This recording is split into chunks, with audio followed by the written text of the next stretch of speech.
Hey, comment tu vas aujourd'hui? J'espère que t'entends pas les travaux à côté. Peu importe l'endroit où je suis dans Paris, il y a toujours des travaux à côté de toute façon, donc on va faire avec. Bref, aujourd'hui j'avais envie de te parler de méthodologie.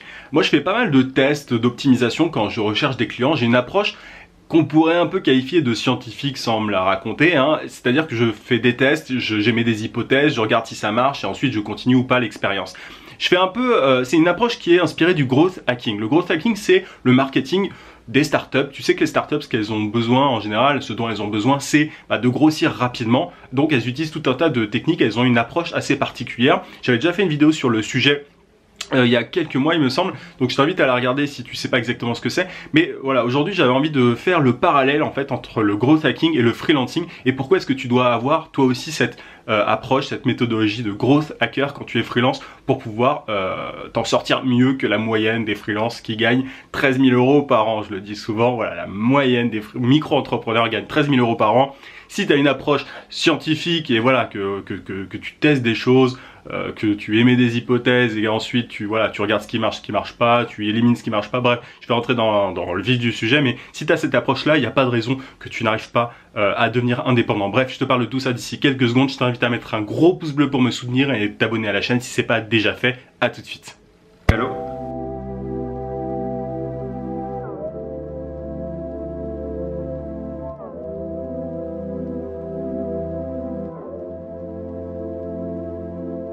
Bon, j'espère que la caméra est pas de travers, tu me diras.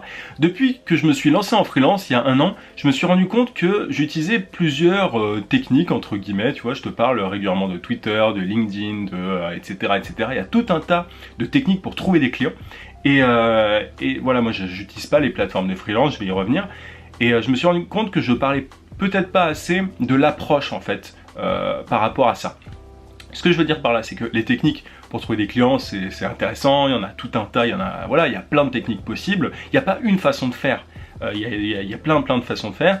Et ce qui est important de savoir, c'est que il faut que tu testes un maximum de choses avant de savoir ce qui peut te convenir à toi. En gros, si je fais le lien encore avec le growth hacking, le growth hacking dans le monde des startups en général, les gens quand ils s'intéressent à ça, ils pensent que c'est un ensemble de techniques, que c'est il y a un hack pour faire grossir sa startup grâce à LinkedIn, grâce à machin, et ils se rendent pas compte que c'est plus une approche, une méthodologie.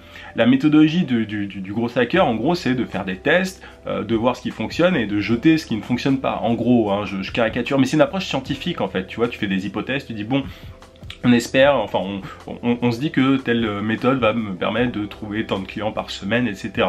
On teste, donc on implémente ça et on regarde si ça marche, et si c'est cool, si ça marche c'est cool, si ça marche pas tant pis. Mais du coup voilà, c'est vraiment une approche scientifique. Et c'est beaucoup mieux que de se disperser et de tester tout un tas de trucs. Ah bah tiens, je vais tester cette technique sur Twitter, je vais tester cette technique sur LinkedIn. Tu vois, c'est-à-dire qu'il faut vraiment avoir conscience que voilà, il faut tester et optimiser. Il y a plein de... la semaine dernière, je te parlais de plateformes de freelancing. Moi, il y a certaines personnes qui ont dit ouais que j'abusais parce que les plateformes pour freelance, ça permet de décrocher certains contrats pour certains freelances. Et c'est pas, je dis pas du tout l'inverse. Ce que je dis, c'est qu'il y a les freelances qui en gros se laissent aller entre guillemets, qui se laissent porter, qui vont s'inscrire sur une plateforme qui maîtrisent pas, tu vois, c'est les clients qui viennent à toi si tu as un peu de chance, enfin, si tu as beaucoup de chance d'ailleurs, mais du coup il y a ce type de freelance là, et il y a les autres freelances qui sont dans une approche beaucoup plus quantifiable, mesurable. Moi j'appelle ça c'est quasiment du freelance hacking, tu vois, j'invente un terme là, mais tu dois être un freelance hacker. Si tu fais pas ça, bah tu mets en gros ton avenir d'indépendant entre les mains de la chance. Il y a encore les travaux, c'est super relou, mais voilà, du coup, enfin, à toi de voir en fait si tu veux vraiment dépendre de la chance ou bien avoir une certaine maîtrise de ce qui t'arrive. Moi, encore hier, j'ai trouvé une nouvelle méthode. Enfin, tu vois, j'ai contacté quelqu'un via une méthode que j'avais jamais utilisée avant. Mais tout ça, le growth hacking, donc c'est cette approche scientifique où tu peux mesurer les choses et un peu de créativité, c'est-à-dire qu'il faut savoir où sont les gens, c'est un mix en gros de technique et de créativité.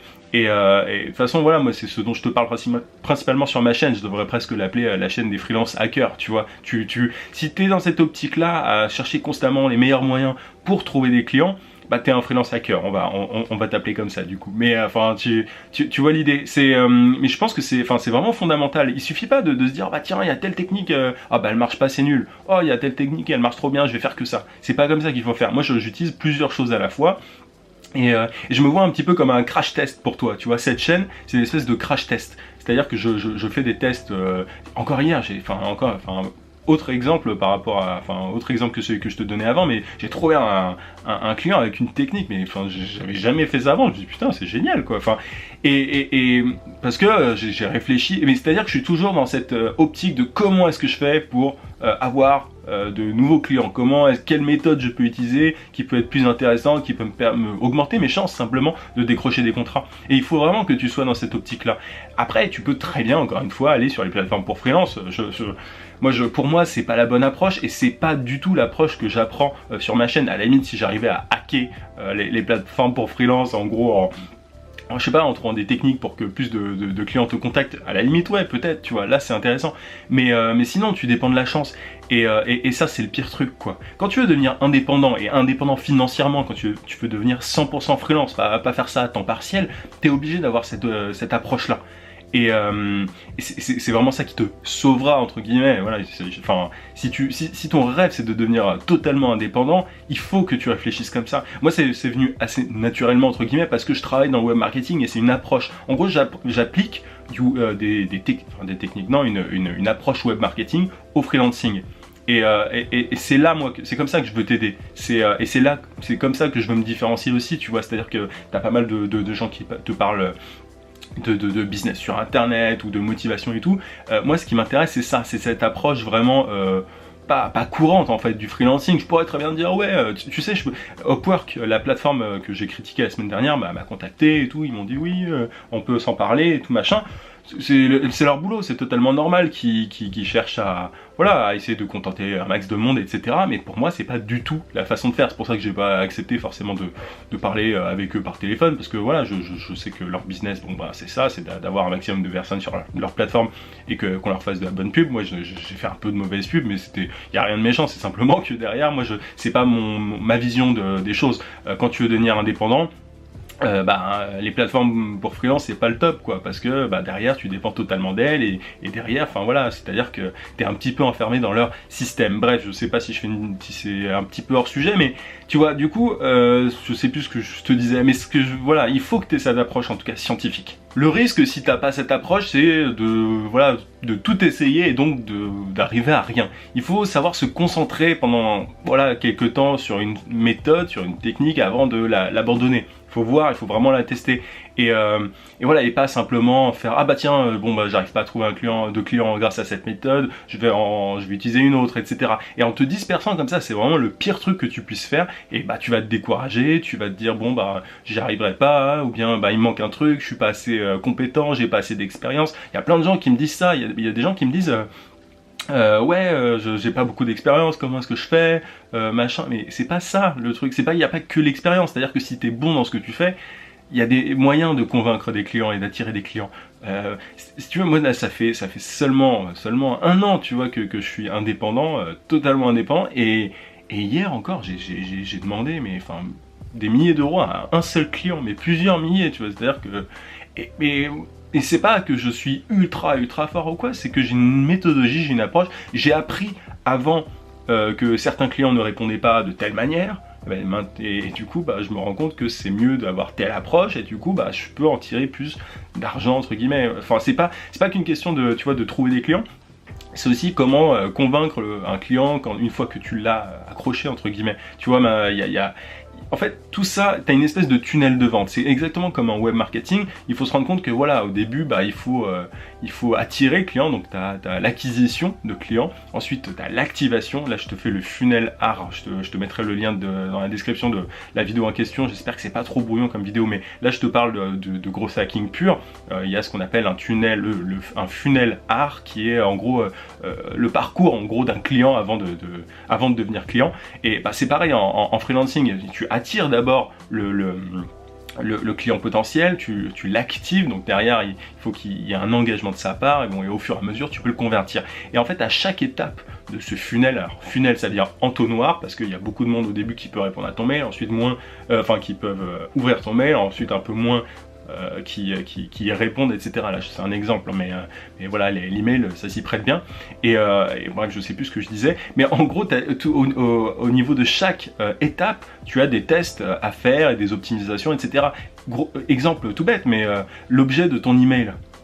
Tu vois, quel objet font que les gens ouvrent ton email?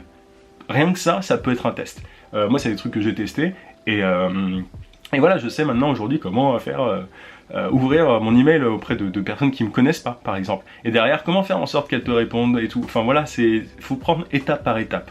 Donc c'est un vaste champ, le freelance hacking, on va inventer cette discipline, toi et moi, c'est un vaste champ, et moi ça me passionne vraiment, parce que il y a énormément de choses possibles, et encore une fois, tu vois, je trouve toujours des nouvelles façons de faire, et je trouve ça trop cool, et c'est ce que je partage avec toi sur la chaîne.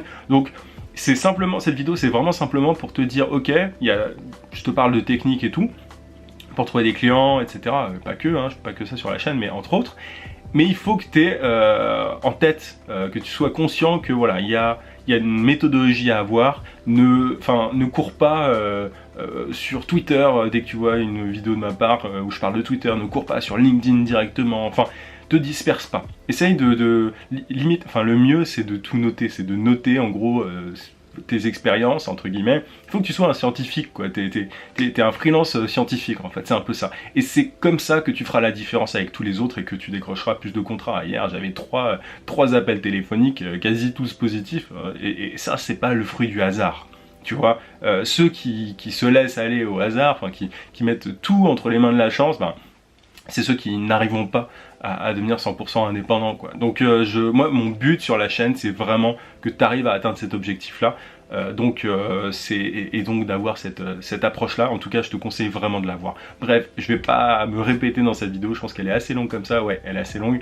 Bref, j'espère que ça t'a plu. Je t'invite à télécharger juste ici sur le i ma formation vidéo gratuite pour trouver des clients rapidement en freelance. Il y a plusieurs justement techniques qui te permettent de trouver des clients.